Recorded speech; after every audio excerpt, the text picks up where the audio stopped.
Good morning, everyone, and welcome to Prelude Tips and Tricks. We're thrilled to have you here, and I'm thrilled to have the dynamic mother-daughter duo of Laura McCullough and Diane Carr from Dana's and Dana's for Men, sharing their approach to everything social media, with Prelude being a little bit different this year. Social media is really going to take a lead in this, and it's really important that we provide, the Kennebunkport Business Association provides as much information as possible to our members in regards to how best to approach social media. So we want to keep this short and sweet. We also want to keep it interactive. So if you have any questions, but basically we're going to have a discussion and we're going to chat about best practices and the approach for Dana's, and then I actually have a little tip sheet at the end that just covers off on about 10 key tips to keep in mind moving forward as we enter this holiday season. So Laura and Diane, you want to unmute yourselves and we can kick it off with the first question. So in regards to Prelude, Prelude is obviously a huge time of year for you. You're in retail. How do you go about planning your social media for Prelude? You or me? Go ahead. I think for us, for Prelude this year, our plan is definitely going to be to post every single day, something for each store. Normally we try to do every other day or every few days, but as we get closer to Prelude, probably starting right after Thanksgiving, we're going to make sure to post something each day for each store. So. And how much time does that take? I think it, I'll take that one. I think it takes a lot of time. It depends. You have to have a plan in place. And, you know, a lot of days we'll walk around the store and say, what do we want to post? And then it's setting up a photo shoot and trying to come up with hashtags that'll engage people. And it takes a good amount of time. I mean, sometimes we can just shoot a quick photo and pop it up, but I'd say. No, so but I think in regards, oh no, go ahead, Laura. No, I was just going to say, if you have it planned out before, you know, if we had a plan before we went in to take the photos, it would be a lot faster. So if you have multiple photos like in your archive that you can just pop one in each day, then it's quick. It's like 10 to 15 minutes for the post. But if you are at the point where you need to take photos, you have to have a plan of what you're taking a picture of. And sometimes that's what takes us the longest, I think, is putting together something to take a picture of. But if you can plan that out beforehand, then I don't think it should take as long as it takes us. So do you recommend potentially just getting, you know, your classic calendar or using your Google Calendar and posting like, okay, today this is what I'm going to post, and honestly, and having it laid out? In an ideal world, if you had all that bandwidth and that time and an assistant to help with that, would that be your ideal situation? Yeah, if I mean, maybe I'll start doing that today now that you suggested it, but yeah, if you could plan it out and say, you know, today I'm taking a picture of a scarf, hat, and necklace. Tomorrow I'm taking a picture of candles. The next day I'm taking a picture of this, and just having it planned out, that would make it a lot easier. I know for me on the weekend, so this past Sunday, Christmas Prelude, I posted Santa Claus snoring. And just, you know, he's gearing up for Prelude. He's taking his naps and things like that. But I had it on my calendar. And it was on Sunday, and I all of a sudden saw the reminder, and I was like, I got to post that. So I know personally it can be very helpful. Am I good at doing that from a full scale standpoint? No. It's, you know, the big post that I kind of try and put on the calendar to remind myself, especially on the weekends when I'm not in front of my computer at all times. So with that, in regards to the photography, now I know you guys do a wonderful job, and you always kind of go where the bridge is, and you take some wonderful shots there and some scenic shots. How long taking the photos does it usually consist of? How do you plan, oh, this is going to be outdoors, or this is going to be in the store, or this is going to be? We'll try it multiple ways and see what works. if it turns out to be a really bright sunny day, we can't go outdoors because it just doesn't work. It needs to be cloudy for the photos to show up. It depends on what we're shooting a photo of. And then you've got to try and find the right in the store. We have so much stuff in there. You've got to try to find the right stuff. The other day we spent a long time and Laura was holding a blanket up to block the stuff in the back, and we moved a mannequin to block the sun. It's a process, but I think, as long as you just find something very simple and try to take out the background noise and just remember that it's going to be fluid. It's not going to work the way you want to all the time. Mm-hmm. Now, are you taking this with just your regular phone cameras? Mm-hmm. Okay. So you don't need professional equipment to take these photos. You can easily do it with, if you have a decent phone. Yeah. I mean, at or this your point, iPad. Or your iPad, you can easily take photos, share them. Mm-hmm. Now with, go ahead. Yeah. Now, I was just going to say there's so much good editing software too. Do you have any recommendations? I use Snapseed, which I think is one of the best. Also, if you have one of the newer iPhones, you can put it in portrait mode and it'll take out the background noise or give it depth. Yeah, those are mostly the two I use. So Snapseed is my favorite. So I'm right there with you. For everyone on, Snapseed is a free app, and it's Snapseed. And well, the iPhone, I have an iPhone. They've gotten much better with their photo editing tools on the phone in general. Snapseed gives you the ability to brighten specific spots in a photo, or crop it a certain way, or create a vintage look. I would recommend not going too crazy with filters because people can tell when it's heavily filtered. But Snapseed is a really, really great tool, and it's free, and it's actually very user-friendly as well. If anyone has any questions, you can reach out to me privately, and I'm more than happy to take you through it. So that's great that we use the same editing tool, because even the best of pictures need to be edited slightly, whether it be the brightness or the contrast or things like that. And I totally agree with portrait mode. When you're delving into like a pair of earrings, portrait mode can really make it look beautiful, and really make the item pop. Especially also with food too. Portrait mode works really well with cocktails and things like that. So photography is an important element. Now, do you have specific messaging planned for Prelude? Are you going to be trying to drive sales via your social channels, or are you just going more awareness that you're open? What's your approach going to be? I think it's going to be both.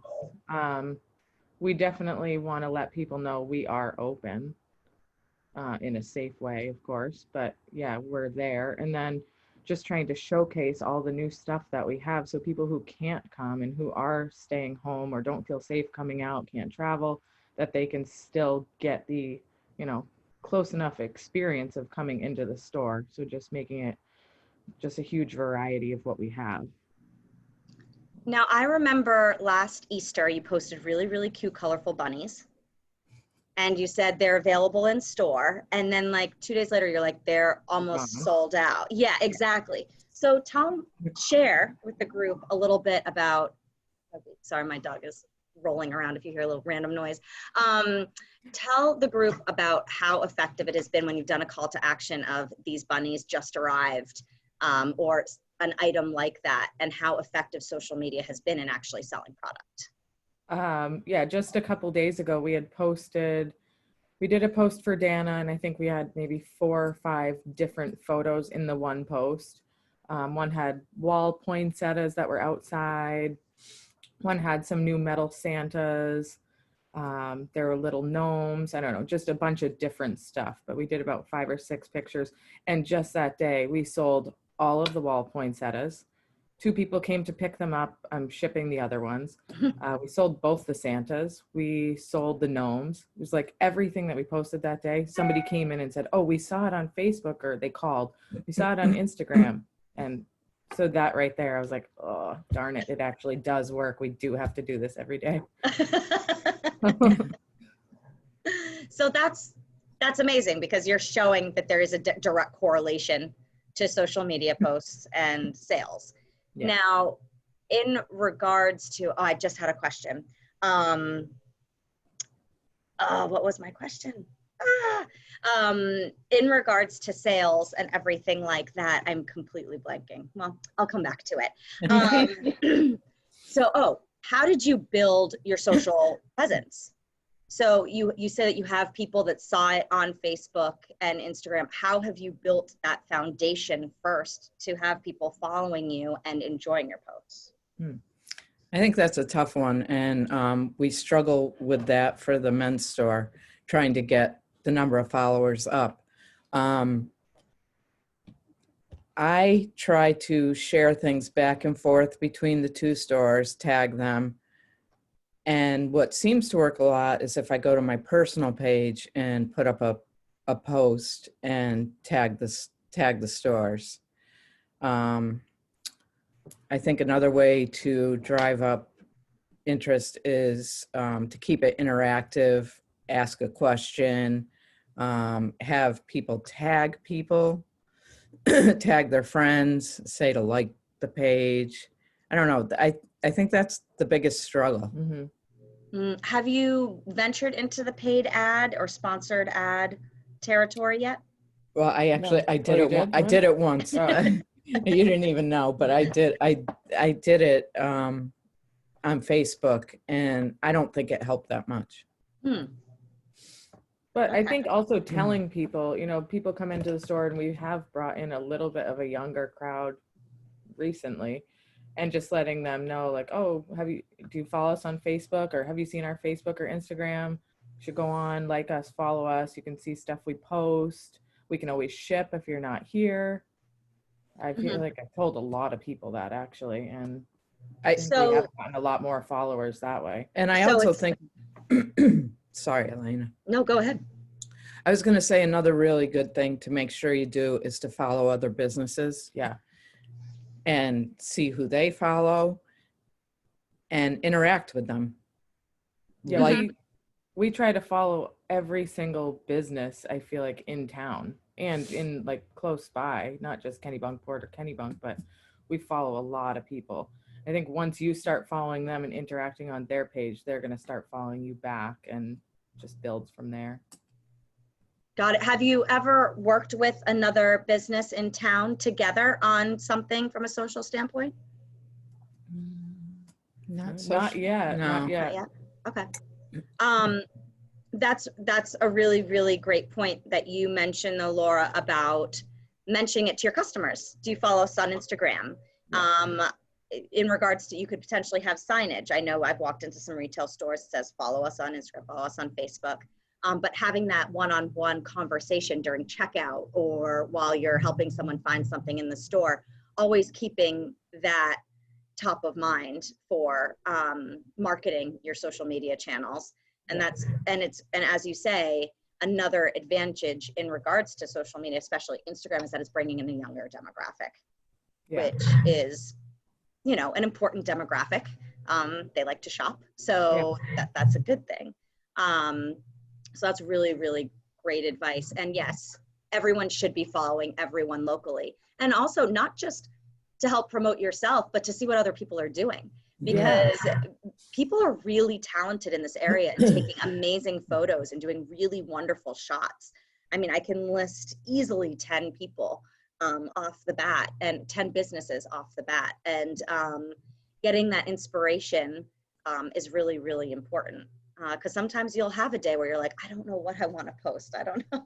And then you go on Instagram or Facebook and you see something, you're like, oh, okay. And it kind of triggers something. Yeah. And then with that, I think, because I see other businesses do it, and I don't think we do it enough, but we could.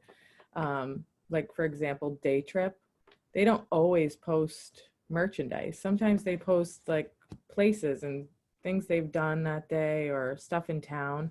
I think that keeps people engaged too. And also adding a personal aspect. I think we've gotten a ton of interaction if I've decided to put up an old family photo or something that shows that we're real people behind the name. I think people like that. That's another really interesting perspective, because I think the Kennebunks and Kennebunkport is so unique in that they're all mom and pop shops. There's really no chains. And to be able to showcase that and say, you know, we are a family that runs this store. And, you know, we're VP, CEO, assistant, tech person, all in one. Showcasing that and giving that history and that background is great. I know Paul's on right now, but, you know, the pictures of your kids, sometimes on Mornings in Paris, there's all sorts of different things that can be incorporated to show we're real people behind the scenes. So that's a really, really great tip. And Lori, you brought up a tip that's going to be in the tip sheet a little bit later in regards to showcasing, you know, Kennebunkport and the Kennebunks, because we live in a beautiful area. We represent a beautiful area. It isn't difficult to find beautiful photos of this area and beautiful scenes. And people do love to see that. And I think especially this year where people aren't going to be able to make the trek, it just brings a sense of happiness.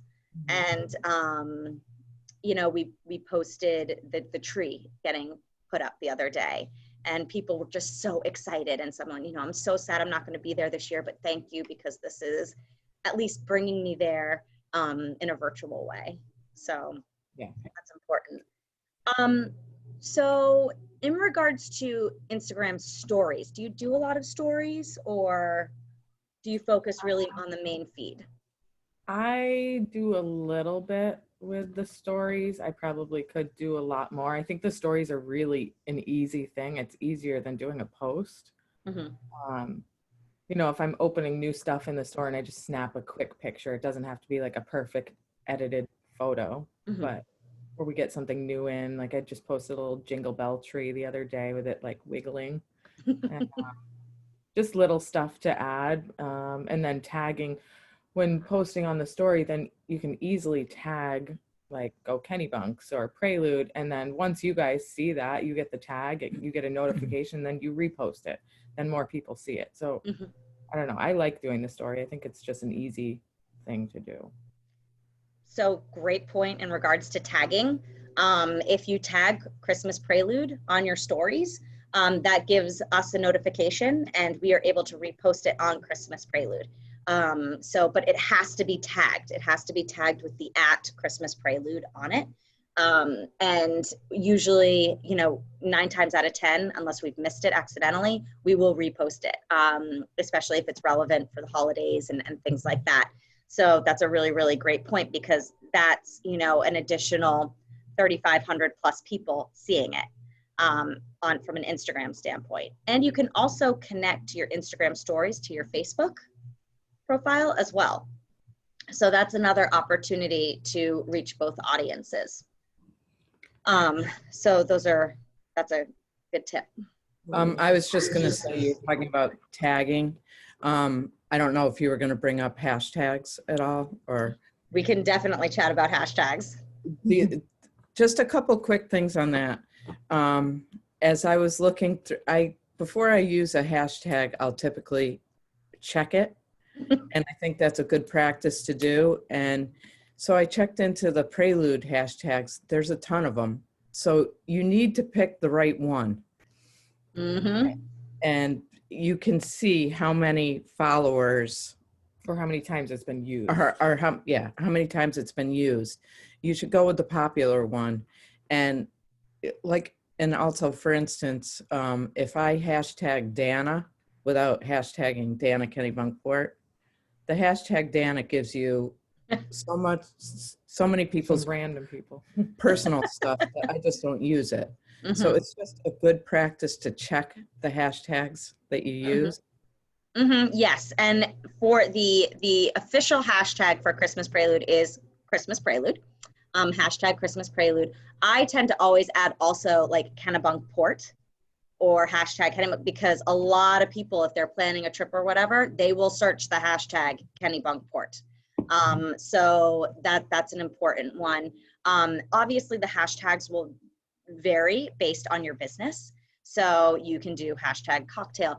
Sometimes you don't want to use the hashtags that have like 1.3 million posts because it will get lost. It will get lost in the shuffle. So you want to incorporate hashtags in sort of a smaller way so it actually gets more visibility.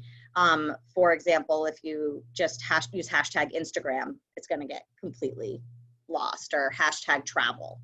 But you could do hashtag travel in Maine, or, you know, that there are different ones that come up that can make it a little bit more reasonable and more visible.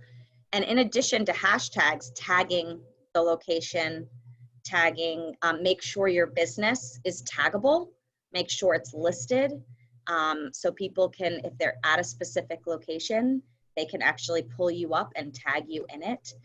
That's really important as well, because there's nothing worse than going to a really cool store and trying to tag people in it and realizing that they don't even have a presence. So make sure your location is taggable.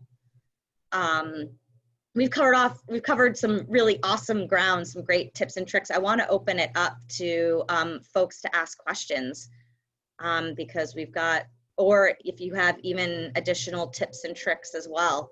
And then I have just a tip sheet at the end, but does anyone have any questions? Paul, I'm shocked. I'm waiting for you to ask a question. I can think of a question. I spend a lot of time watching Kate and my wife, trying to make sure the whole, the look and feel of our Instagram page is consistent. Do you feel that is, when I say consistent, like filters, the kind of, the look and feel of it is consistent, so it doesn't look like, if you look on a hashtag, it's just a load of random photos. Whereas if you look on someone's Instagram feed, I personally think it looks better if it's consistent. Would you agree with that? I totally agree. I think I don't spend enough time looking at the way the photos line up, which is very important. I try to not post something that looks similar right next to it, because if you look at a feed, you'll see 9 photos. You want them to line up in a good way. Mm. Yeah, that's what I feel as well. And I think having, it sends a message about your business. It makes it look more professional, I think, rather than a kid's, you know, a teenager's Instagram is just lots of random things. Whereas a business, I think it looks better if it's got some consistency to it. And be graphically pleasing as far as the colors next to each other. I mean, it's a lot to have to think about, but yeah, it does help. I think the other very important thing, and it's a pet peeve for me, is that you should check for typos before you hit the post button. And not even that it's your own spelling mistake, but there's so many autocorrects that make things incorrect. I think it's very important to check. I have another question. So I don't know if you suffer from this ever. Occasionally we get some negative comments, and I imagine with you they might say, "Oh, I don't like that," or "That color's horrible," or something. Do you ever get that? And if you do, how do you manage that? I don't know that we've gotten anything very negative, but we do try to interact with everybody that makes a comment. Yeah. If we get anything that's, I don't think we have. No, really. We haven't no, really, I which mean- is kind of odd. We probably will today now. It's but- only a matter of time. I'll do one today. we did once remove a political comment because we thought it did not belong there. Yeah. And everybody has the right to say what they want, but it's a professional page, and just, we didn't feel it was necessary. Yeah, I think from what we found is trying to go back to everyone, and that's on every platform, whether it's TripAdvisor, Yelp, whatever, just try to go back to everyone. You know, through the summer, we have had some sort of political things, which political, or I guess mainly mask type statements, or you're not doing this, or you're not doing that.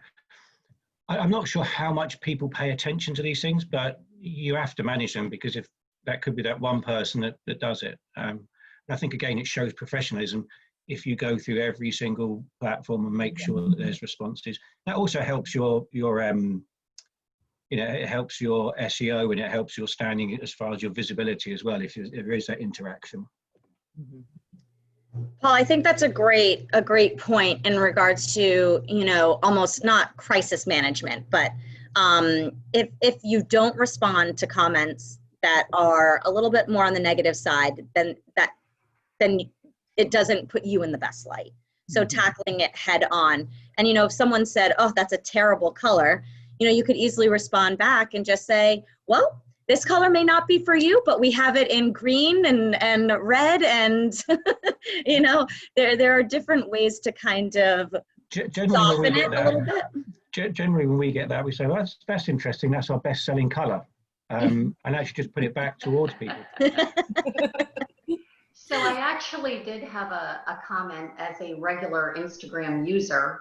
I love it when I tag your businesses, and then you share my tag in your story. Like, that is, to me, that is how to really get people fired up, because I love social media, right? I'm at Mornings in Paris every day, and I'm always posting stuff about Mornings in Paris. And it's odd, because even though my personal following isn't enormous, I can't believe how much I influence as just one little person in a community, because I'll have people go, oh my God, I can't wait to get to Kennebunkport. How are the stores doing, or whatever. And getting back to what you were saying before about every small business helping all the other small businesses, I love it. Like Live Cafe, I think, does a particularly good job at like showing the love, feeling the love back and forth. And I remember I posted one thing and I immediately got something back. So I don't know if they have a teenager that is sitting in the back room just watching their hashtags, but I do think that helps a lot. And also with Dana's stuff in particular, oh my gosh, I follow you guys. And I don't follow you as closely as I should, but I would say that if you can, when people buy those awesome items that you just had, I don't know if you run little like competitions or challenges to get your their customer to display the item and then put it on their Instagram, and then you share it to the story, right? So it becomes this really wonderful, fluid, and you start to build that relationship. And that's why they love seeing pictures of your family, because they want to feel trust in you, that you know what you're doing and you have a great product and whatever. I just think I can't say enough amazing things about Instagram in particular, just because you gave a perfect example. 5 photos, 5 purchases, you have nothing left in those items anymore. It works. Yeah, it does. That's an absolutely fantastic point, though, especially this year in regards to purchase an item, showcase it in your home. Let's see it. Let's see it in its rightful place. That could be something really fun where you're fully doing that full purchase cycle of share, purchase, and then seeing it where it's going, or potentially videoing, you find the perfect gift for your mom or what have you, and videoing it on Christmas morning and tagging the store, in stories, and tagging the store and showcasing people's reactions to their presents. There are so many different elements to social media that you can incorporate. So that's a really, really wonderful idea. And, as people are probably going to be shipping a little bit more and people aren't traveling as much, that's wonderful, and just kind of gives it a little bit more of a festive feel to it. So fantastic idea. Can I just add one thing about just thinking back to one of the points about working with other, like collaborating with other retailers, businesses. We've done a couple of things, and they have been actually pretty successful. You do, you know, if you work with someone who is proactive, you can add sort of 100 or 150. I think we had 150 over one campaign that we did with Day Trip Society. I mean, obviously, you choose Day Trip Society because they have a good following. So you try and work with the people who you think are going to bring the most people in for us. But we did a collaboration, a product, you know, they had a to-go mug. If you buy that, you then come in and you get free coffee in it. But you had to tag both businesses, follow both businesses. And that actually was really good as far as generating followers. We didn't actually sell much off the back of it. And I don't think they did, but, you know, 100 followers, 120 genuine followers is actually worth, you know, probably worth more long-term in sales than the odd sort of macaron or cup of coffee here and there. It's a long game. It's not a short game, I think. Well, for us it is anyway. Exactly. Well, with like Dana's stuff in particular, like I just feel like it's like the Kennybunk port experience. You know, whenever I've seen you, Laura, with a hat on, like I'm like, oh my God, like people imagine themselves being you and living your life and showing up at the coast. It sounds ridiculous, but No. I actually purchase most of my products now from Instagram because you get the, you know, you get that vibe from the owner. And I just think you just look so just naturally gorgeous with those beautiful hats and your scarves and all the other stuff that you do. You know, and I think with Mornings in Paris, I think, you know, if you did that thing and you got your 120 genuine followers, you don't see that direct sale immediately, but those 120 new followers, you know, are watching you. They are following you. They are seeing what you're doing, and they will buy. Yeah, I agree. When we do particularly if we do a promotion about something, or it's National Coffee Day, come in and get this, or come in and get that, and you actually do a giveaway, we don't actually see much of an uptick as far as in-store sales activity. We get more from our constant contact with that than we do on our posting online. But I think the inertia of just spreading the word, doing the good things, being visible, as you say, being part of the community, that kind of, I think particularly for local people, shows your business's personality, and people will buy into that personality as well. You know, that lifestyle like you talk about. Laura, I can feel you blushing from here. Michelle, you're now you're a social media influencer. Let me tell you, my son lives in Charlotte. And so when my daughter and I, just to explain who I am, I actually do photography for small businesses, and I don't charge people because I'm not that good. You know, I just enjoy it. I do it as a little side thing so that I can keep practicing to be better. And it was so funny because when we first started quarantining here in March, you know, we've lived in Kennybunk for 20 plus years. My kids bought toys at your store. Years and years and years. And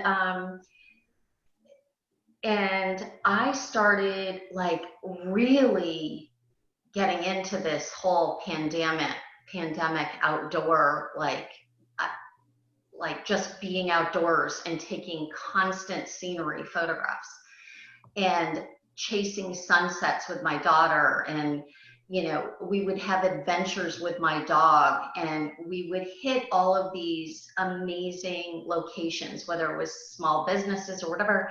And my son, who was living in Charlotte at the time, who hadn't moved up here with us, started sending me these things like, when am I coming up there? Like, I need to get up there. And I realized that he and all his like 25-year-old friends were all watching my stories.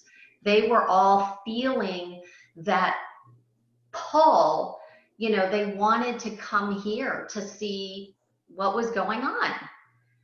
Because really, like, you know, I'm not a small business owner, but I could very easily influence all of your businesses by my stories, like me just walking around and people going, oh my God, that looked amazing. And I had people stop me and say things like, oh, I saw you at blah, blah, blah this morning. And, you know, it is a little scary how much I put out there, but I think the more, you know, you can get those solid customers to be really active and involved with your business, I think their reach, it's exactly like the virus, you know, it's like, it just keeps branching out and people want to see who you're following and what you're doing and where did you get that cool hat or those awesome Christmas or that awesome cup of coffee? They want to know what you're doing. So I love what you all do. I love what you all do here. Well, it's always awesome to have fans, and thank you for promoting our town in such a wonderful way. You know, it's really funny. I think this summer especially, we saw a lot of folks from especially New York and New Jersey who'd never even thought of coming up here. But I swear, I think people saw it on social media and were like, well, this looks quaint and we can go there and it's not too far. And it opened up a lot of windows, and it is very Instagrammable. You think about the Langsford Lobster House, you think about, you know, the fish house, you think about, you know, Dana's front entryway with all the wonderful things in front. The Mornings in Paris cafe with all the umbrellas in the summer and people just sitting there enjoying it. So we are very, very lucky. And those were some wonderful points in that. Go, you know, as we mentioned before, showcase some scenery, some scenic shots, because this is a wonderful place to live. It's a beautiful place to live. Fortunately, many of us can walk out our door and drive 2 minutes and we're somewhere scenic. So take advantage of that. Now, does anyone else have any other questions? Because I can pop into the tip sheet and, I do have or do you have anything? Oh, go right ahead. So does my dog. I'm working with local college. And Kate and Allegan, this may not work. I have a question. If anyone's had any experience tagging customers who come into the shop, we've got a lot of great things, and people, especially in the Portland store, which I know isn't Kennebunk back here. But even here, we want to tag people who are buying, you know, either some. Can anyone hear me? Sorry. We tag the customers, and I'm not really clear on whether or not I need permission or if I can do that. I mean, obviously I'll ask, but is that something anyone's had experience with? I'm going to mute because this is ridiculous. Laura, have you had experience with that? I mean, I think we've had a couple people come in that, like, a lady's bought a hat or somebody bought a scarf, and we've said, oh, do you want us to take your picture and we'll post it? Mm-hmm. And we've done that. And ask permission. And ask permission. I would say probably the more easier scenario is saying, if you post this on Instagram and tag us and we can reshare it. That would probably be my approach, because that's a lot of heavy lifting on your part to ask for people's names, finding them on Instagram. And then usually if their account is private, there's all these different elements that probably make it a little bit more difficult. So I would just say, you know, tag, you know, local color with the and then you get that notification that you have been tagged.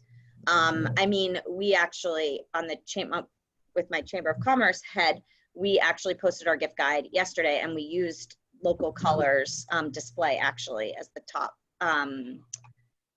thing. And someone actually reached out and was like, where is that? And I was able to, you know, say, oh, that's a local color.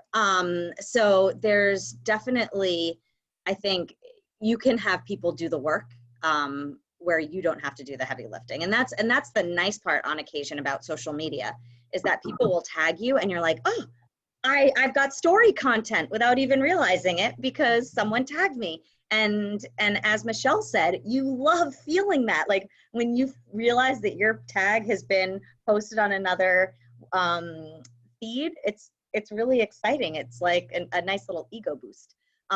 So I think that would probably be my approach. Do you agree, Laura? Okay, puppy. Yes, I do agree though. The only way to get her to stop interrupting us. Pardon me. I think one of the key things. Oh, I think one of the key things with social media is engagement as well, isn't it? I mean, it's looking at how many people follow you is a measure, but actually people who are interacting, that's the key measure. Big. Who have you got who are live interacting, and like you say, if you're making people feel good about interacting with you, they're going to continue to do it. And that goes back to the importance of engaging with people, commenting, back and etc.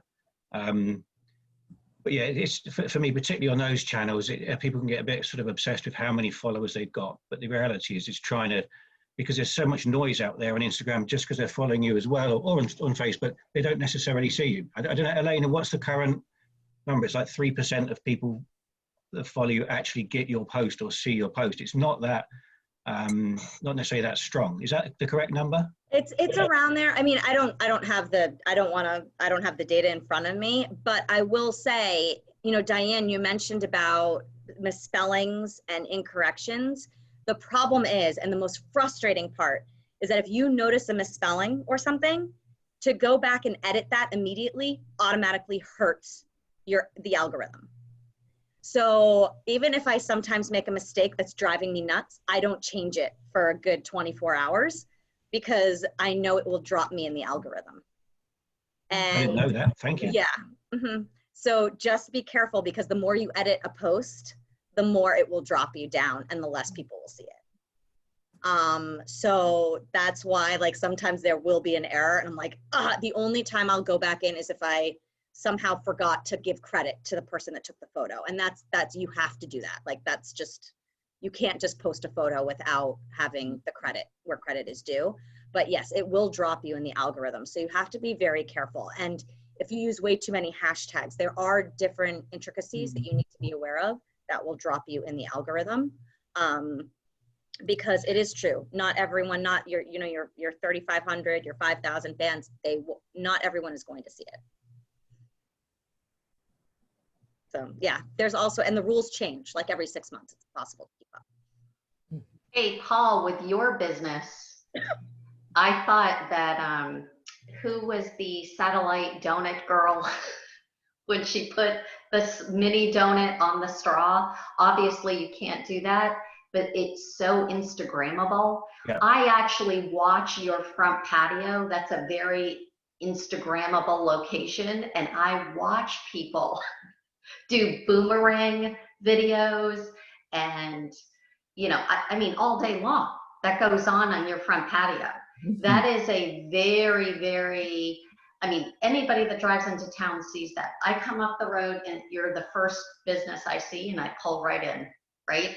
It's just, I would capture that as much as you possibly can. And it's not weird to approach somebody if you know for a fact they're Instagramming, hey, please feel free to tag us. We'd love to see your post, because literally you cannot believe that whole circle, like what goes on with that stuff. They want to feel your love. I think we've had kind of mixed experiences with that. Some people do, and I don't know whether it's just me, but when, if you approach someone and say, oh, I see you're on Instagram, you're about to post it, would you like to tag it, or can you tag it? For me, it's about 50-50. Some people are doing it just for their own inner circle. Other people, you get two types of people, I think, on social media. Some people who are in the shadows. Myself personally, I don't really say much or do much on you probably don't even know that I exist on Facebook. But I just see what other people are up to. But then you get the other people who every time they have a meal, they'll post everything. And you've got some people want to broadcast it and some people don't. And so we haven't done a great job on translating, like you say, we've got so many visually appealing items in the cafe, not just the taste, but actually things that are visually appealing. And we could probably try, we've tried to get more engagement in getting people, because, every third person is taking a photo of the macarons or the coffee display, or, literally you see it all the time, but trying to get that to convert that. We haven't quite mastered that yet, really. And we've tried signage, we've tried competitions for the staff to try and get them to do it, because obviously, you know, with our business, I'm not there the whole time. If I was there, it'd probably be different. But yeah, just trying to engage people a bit more. And we haven't found the answer to doing that, to sort of increase our activity from outside, because as you say, that makes your life easier if you've got pre-made activity coming in. I will tell you, the person that does the business that does staging so well is Batson River. So if you think about their truck, that they switch the back, the pickup truck, they switch the scenes there, and now they have the fish houses, the ice house, the ice fishing fish houses. Now, don't get me wrong, that takes a pretty significant budget, but I have seen lines in front waiting for people to take pictures in front of that truck. Especially actually on Prelude. I have seen people literally waiting in line to take a picture. And what's on that truck? Their logo. So every picture that is taken in front of that truck literally has their logo in every picture. So it's an absolutely brilliant marketing strategy, and it is legitimately directly for social media. So that's like a, you know, upper tier execution right there. But it's very, very effective. And to them, it's worth the budget that goes to changing the scene. I think they had beach balls this summer with a lifeguard chair. You know, it automatically just captures the eye. And that's an excellent execution example. Yeah. Awesome. Are there any other questions? Okay. So I'm just going to share my screen for a hot second. And let me just do this. Please excuse my million. And let me just present this. Here we go. Okay, present. So this is, I don't know why this is. This is just Prelude social media tips and tricks. This is just a quick little one sheet, and I'll be including this. We'll be sending this out. But this actually is a compilation of some of the things we've already discussed today, including some other folks that couldn't be on as panelists and their feedback. We've already gone through a lot of this information, but reading the KBA newsletters for social media tips, they are included there. And then the appropriate hashtags, Christmas Prelude. And this is definitely Prelude focused. Remember tagging the Prelude accounts. So the Christmas Prelude Instagram, Christmas Prelude on Facebook. We want to be able to reshare as much as we possibly can, and not forgetting to include us in stories. Any Facebook events, please make Christmas Prelude a co-host so we can market it through there as well. And then quality photography and video. So we've already discussed this, putting the effort into having good photography we've covered, but video. So just make sure, I think we all are aware that the self-service in this community is not fantastic. So if you're going to do anything live, make sure you have a really, really strong feed, but also be aware that the more you move around, the more the screen is going to blur. So you're better in a stationary position and moving the items into that stationary position, just because it can get a little blurry and it can get a little dizzying. So making sure that that is set up and well executed makes a big difference. And you can just see a couple of bullet points under that. But then other people will be tagging your business, tap into that resource. Some of the heavy lifting has already been done for you. By people tagging you, you already have content. Obviously some content you're not going to want to post, but other content is perfect and will suffice for your feed. The more festive your shop, we just covered this, the more Instagrammable it becomes. So I know Dana does a horrible job in decorating, not Christmassy at all. There's no lights, there's no greenery. But that is what really, I mean, we reposted your post about the light, you know, once you finished the outdoors, and people were so excited about it. We were getting lots of likes and things like that. So the more Instagram, the more decor, the more over the top a little bit, the more Instagrammable it is. And then if posting merchandise, don't forget, it is also really helpful to mention the price, how to buy it, whether it be contacting the store, if it's available online, if colors are available. Incorporate those details because it's one less step for the shopper. And Laura, you may have an opinion on that in regards to adding the price or what have you, if you see adding the price helps or hinders, or Diane. That's just something that's a little bit easier, especially in the holiday season where people are trying to just get some stuff done. So that's just a quick oversight, overview of social media tips and tricks. Woohoo. Was that right? Was that in par with what you were thinking? For The price thing? Or no, just the tips and tricks. Yes. The price thing, we don't ever post our prices. Okay. Because then it makes people engage and ask you questions. So Got it. yeah. So that's another tip. So That's just our personal. I think for us, we for things like our coffee online, stuff like that, we need to post the price because people already know it's coffee.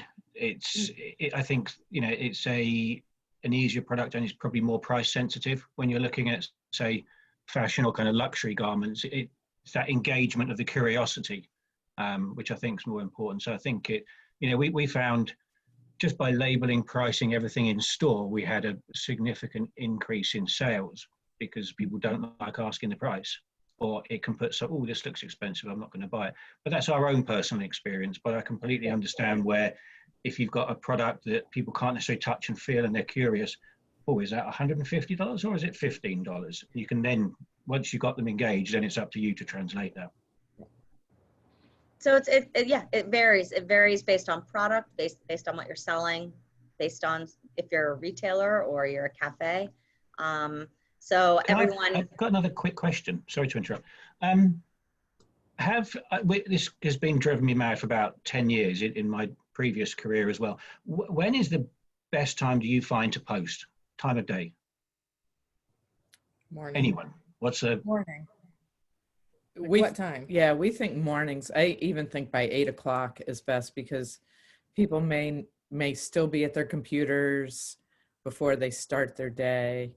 They may be laying in bed scrolling through their phone. At 8 o'clock? They're lucky. Well, yeah, Well, right. I know. Yeah, because we find, I think we find with different products, sometimes, again, our business is different, but if we've got a promotion the following day, we need to let people know the day before at least, so they can plan it, because I guess coming to us is a part of a routine or an experience, I suppose, going out, meeting someone. So would it be later in the day for you, the day before? And again, our constant contact is different as well, but I think generally so far it's probably been the content of the post which has driven the reaction more so than the time. We haven't got it refined to a point that we know what the best time is. And I think it varies from day to day. It depends what else is going on in the news or whatever else in people's lives. But we haven't found a pattern yet to the best time of day. I mean, it doesn't hurt to look at your analytics. I mean, if you have a business account, you have access to the analytics to see when there is the most engagement. But I think the feed also differs from stories too, because like I know we post stories throughout the day. It's like kind of like okay, let's just post that whenever. So that gives you flexibility to do additional messaging during different times. For our feed, for Christmas Prelude, we usually go in the morning. I know that.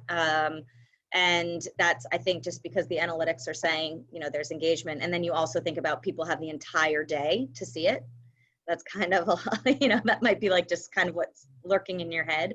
But at the same time, if it's the tree lighting, there might be a post that goes up right after, and that's at night. So sometimes there's things that happen that are event-based that you're going to want to post in real time versus things that are kind of preemptive that may go up in the early morning. Yeah.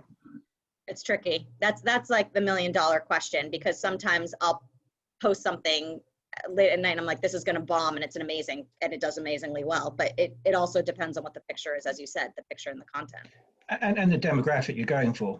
Yeah. You know, if your demographic are school kids, probably just as they come out of the school classroom in the afternoon, that's a great time to post, because they'll come out, they turn their phones on, and there you are, top of the listing.